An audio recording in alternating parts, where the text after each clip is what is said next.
These latest headlines from ABC15 are sponsored by Lerner and Rowe Injury Attorneys. One call, that's all. I'm Faye Fredericks with your top stories from ABC15 Arizona.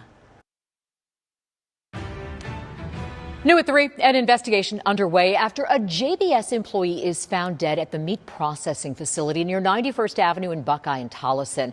Our chopper on scene. Officers were receiving a report of an unresponsive employee who was later pronounced dead at the scene. Right now, officials are working to determine the cause of death. We'll continue to bring you the very latest as this story develops.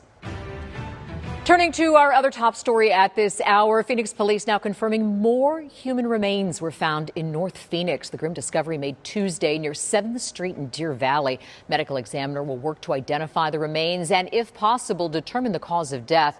Human skull was found in that same area late last month, but police haven't confirmed whether the finds are related or potentially the same person.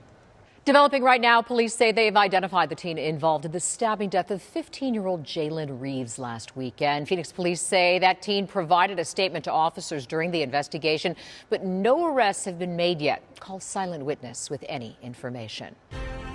ABC 15 tracking teen violence across the valley for more than a year now. And today, one of the 7 suspects in the murder of Preston Lord appearing in court. Preston was the teenager who was beaten at a Queen Creek party last year and later died. His death sparking an anti-teen violence movement in the East Valley. One suspect, William Hines, in court today. ABC 15's Ashley Holden also in that courtroom with our cameras. Look for updates on air and online throughout the evening. In the East Valley, 3 people have been hospitalized in Mesa after a crash involving a car and a semi-truck. Happened early this morning near Broadway and Signal Butte Road. All 3 of the injured are expected to recover. It's unclear what caused the crash, but investigators say a power pole was down in the area. Another big week here in Arizona when it comes to our elections. Tomorrow, the Maricopa County Board of Supervisors set to canvass votes for the November election. Election results aren't official until they're canvassed. You can watch it live at 1 o'clock on the county's YouTube channel. Maricopa County also completing another logic and accuracy test Tuesday to make sure your voice counts and there are no issues. What was that noise? So if you live in the far West Valley, you likely started your day with a few loud noises. But don't worry, it's just a test. Palo Verde Generating Station testing their outdoor warning sirens for anyone living within 10 miles of the power plant. Plant's in Tonopah near Salome Highway and 383rd Avenue.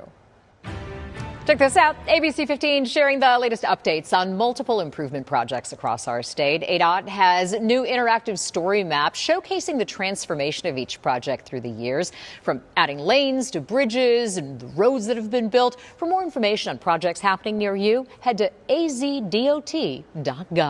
When it comes to your dinner, our ABC 15 Smart Shopper team working to save you money on what for many is the biggest meal of the year. The Arizona Farm Bureau says this year's Thanksgiving dinner will cost more than $53 for an Arizona family of 10.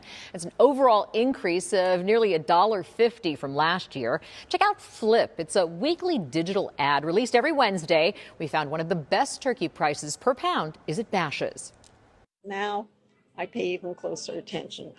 The wine's on sale for 20%, so I'm stocking up on my favorite wine at 20% off. I'm getting a turkey at 89 cents a pound because that's a great price. Tonight at 5, our Christine Stanwood goes through the weekly ads for you and offers some more savings ideas ahead of Thanksgiving. Tonight, the Country Music Awards are taking over ABC 15. CMAs will be hosted by singers Luke Bryan and Lainey Wilson, along with NFL Hall of Famer Peyton Manning. Look for star-studded performances, including a special tribute to legend George Strait, the recipient of the CMA Willie Nelson Lifetime Achievement Award. Catch the CMAs on ABC 15 at 7 p.m. Tracking your forecast, I'm Chief Meteorologist Amber Sellens. We continue our work week warm-up here, and Phoenix will be back in the 80s tomorrow afternoon. We'll start the day at 50 degrees, climb to 72 by lunchtime, and hit 80 around 4 p.m., putting us several degrees above the normal for this time of year, that 30-year average of 74. Winds will stay light throughout the day, but we may do another 80-plus day on Friday. Now, the question is, are these the last 80s of the year? Well, they might be. On average, our last 80-degree day of the year is November 24th, but we have seen 80s before all the way until the end of December. So really, 80s are fair game all year round. And at this point, although we are tracking another drop in temperatures next week, it's probably too soon to call it quits on the 80s for sure. High pressure will be moving out of here, low pressure moving in. This mainly tracks to our north, but we might pick up a little bit of moisture out of this as it passes by. A slight chance of isolated showers in the forecast. For the valley, it's going to be a 10% shot Monday and Tuesday as temperatures drop.